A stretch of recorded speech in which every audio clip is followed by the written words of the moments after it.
আসসালামু আলাইকুম রহমতুল্লাহি ওয়া বারাকাতু। আশা করি আপনারা সবাই ভালো আছেন। তো আজকে আমরা একটা টপিক নিয়ে আলোচনা করব। বাসায় থাকুন বা মাঠে, মুখে সবসময় ইস্তিগফার, দোয়া ও জিকির জারি রাখবেন। বিশেষ করে এই দোয়াগুলো বেশি বেশি পড়বেন।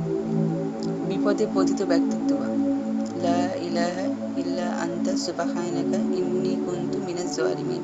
অর্থ, আপনি ছাড়া কোনো ইলাহ নেই, আপনি পবিত্র, মহান, নিশ্চয়ই আমি জালিমদের অন্তর্ভুক্ত। শত্রু মোকাবিলার সময় দোয়া, আল্লাহুম্মা কফিনিহিম বিমা শিতা।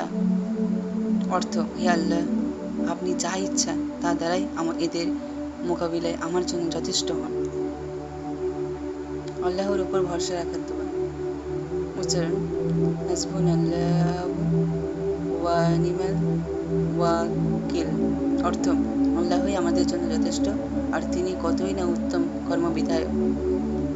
জালিম থেকে রক্ষা পাওয়ার দোয়া, রব্বানা আখিরিজনা মিন হাযিহিল ক্বরিয়াতি যালিমি আহলুহা ওয়াজআল লানা মিন লাদুনকা ওয়ালিয়া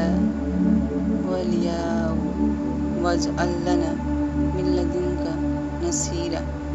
অর্থ, হে আল্লাহ, হে আমাদের রব, আমাদেরকে বের করুন এই জনপদ থেকে যার অধিবাসীরা জালিম, এবং আমাদের জন্য আপনার পক্ষ থেকে একজন অভিভাবক নির্ধারণ করুন, আর নির্ধারণ করুন আপনার পক্ষ থেকে একজন সাহায্যকারী। নিরাপত্তার জন্য দোয়া, আল্লাহুম্মা ইন্নী আসআলুকাল আফিয়াত ফিদ দুনিয়া ওয়াল আখিরাহ। অর্থ, হে আল্লাহ, আমি আপনার নিকট দুনিয়া ও আখিরাতের আফিয়াত প্রার্থনা করছি। ক্ষতির হাত থেকে বাঁচার দোয়া, আল্লাহুম্মা ইন্না নাজআলুকা ফি নুহুরিহিম ওয়া নাউযু বিকা মিন শুরুরিহিম। অর্থ, হে আল্লাহ, আমরা আপনাকে রেখে রাখছি তাদের গর্দানে, তাদের মোকাবিলায় আপনাকে যথেষ্ট ভাবছি, এবং তাদের অনিষ্ট হতে আপনার নিকট আশ্রয় চাইছি। শত্রুর বিরুদ্ধে বদদোয়া, আল্লাহুম্মা মুনজিলাল কিতাব শাফি আল হিসাব ইহজিবিল আহজাব। আল্লাহুম্মা জিমহুমা ওয়া জালজিলহুম।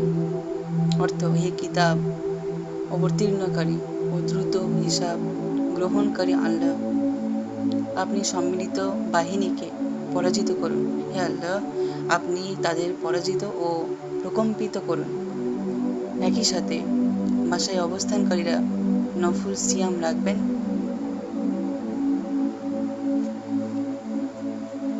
কাল সোমবার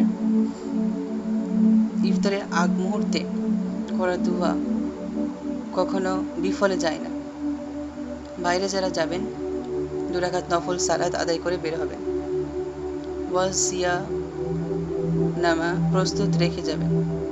মুখে সারাক্ষণ লা ইলাহা ইল্লাল্লাহ পড়া চালু রাখবেন। একজন মুমিনের সবসময় মৃত্যুর জন্য প্রস্তুত থাকার দরকার। হায়াত শেষ হওয়া মাত্র মৃত্যু সবার হবেই, তবে খুব সৌভাগ্যবান তারা যারা শহীদি মৃত্যুবরণ লাভ করে। আরও বেশি সৌভাগ্যবান তারা যাদের মৃত্যু এই দেশ ও জাতির মুক্তির পথে একটি উসিলা হবে। আল্লাহ আমাদের দেশকে ও দেশের মানুষকে হেফাজত করুন, আমিন। তো আমাদের এই ভিডিওটি আপনাদের কেমন লেগেছে কমেন্ট করে জানাবেন, এবং বেশি বেশি করে লাইক করবেন, শেয়ার করবেন, যাতে এই সমস্ত ইসলামিক ভিডিওগুলো সবার কাছে পৌঁছবে। এবং আমাদের Islamic channel Islamic knowledge with NR, এই চ্যানেলটিকে প্লিজ আপনারা সাবস্ক্রাইব করে দেবেন, এবং পাশে থেকে বেল আইকনটিকে প্রেস করে দেবেন। তাহলে পরবর্তী আবার নতুন ভিডিওতে আপনাদের সাথে দেখা হচ্ছে। আল্লাহ হাফিজ, সকলে ভালো থাকবেন।